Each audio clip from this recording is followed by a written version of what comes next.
6 माह बाद खेल रहे कुलदीप की फिरकी का चला जादू, यूएई 57 रन पर हुआ ढेर। नई दिल्ली एशिया कप T20 में भारतीय गेंदबाजों ने जबरदस्त प्रदर्शन करते हुए यूएई को महज 57 रन पर ऑल आउट कर दिया। पूरी टीम सिर्फ 13 ओवर ही खेल पाए। इस मुकाबले में 6 महीने बाद वापसी करने वाले कुलदीप यादव ने अपनी फिरकी से कमाल कर दिया। उन्होंने 2 ओवर में 20 रन देकर 2 विकेट चटकाए। वहीं तेज गेंदबाज जसप्रीत बुमराह ने 2 ओवर में सिर्फ 9 रन देकर 2 विकेट झटके। अन्य गेंदबाजों का योगदान भी शानदार रहा। Bhuvneshwar Kumar 2 over 8 run 1 wicket, Ashwin 2 over 8 run 1 wicket, Hardik Pandya 2 over 6 run 1 wicket, Nehra 2 over 16 run 1 wicket. UAE के बल्लेबाज भारतीय गेंदबाजी आक्रमण के सामने बिल्कुल टिक नहीं सके।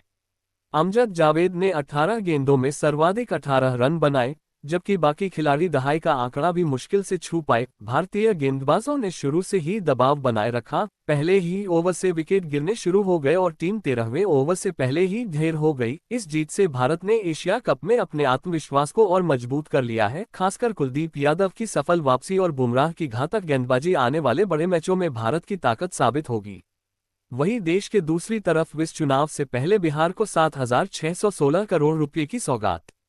नई दिल्ली विधानसभा चुनाव से पहले केंद्र सरकार ने बिहार को बड़ी सौगात दी है। मंत्रिमंडल की आर्थिक मामलों की समिति CCEA ने 7,616 करोड़ रुपए की लागत वाली 2 अहम परियोजनाओं को मंजूरी दी है। इसमें भागलपुर रामपुरहाट रेल लाइन के दोहरीकरण और मोकामा मुंगेर के बीच 4 लेन वाले ग्रीनफील्ड हाईवे के निर्माण को शामिल किया गया है। रेलवे प्रोजेक्ट पर लगभग 3,510 करोड़ रुपए खर्च होंगे। इसके पूरा होने से माल और यात्री गाड़ियों की आवाजाही तेज और सुगम हो जाएगी। खासकर भागलपुर, जमुई, लखीसराय, शेखपुरा, नालंदा, पटना और मुंगेर जैसे जिलों को सीधा लाभ मिलेगा। वहीं हाईवे परियोजना पर लगभग 4,447 करोड़ रुपए का खर्च आएगा। ये हाईवे राज्य के 5 जिलों को जोड़ते हुए सड़क परिवहन को मजबूत करेगा और औद्योगिक विकास को गति देगा।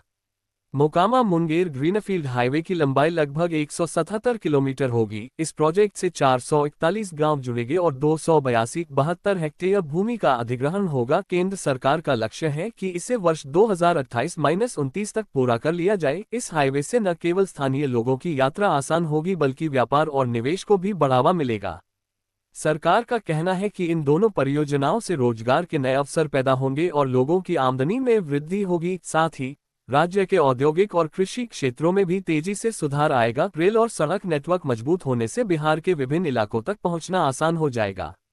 विशेषज्ञों का मानना है कि चुनाव से ठीक पहले इन परियोजनाओं की मंजूरी से राज्य के बुनियादी ढांचे में सुधार होगा और यह सरकार की विकासवादी छवि को भी मजबूत करेगा। केंद्र सरकार की ओर से कहा गया है कि इन निवेशों से बिहार की अर्थव्यवस्था को नई रफ्तार मिलेगी और लोगों का जीवन स्तर बेहतर होगा।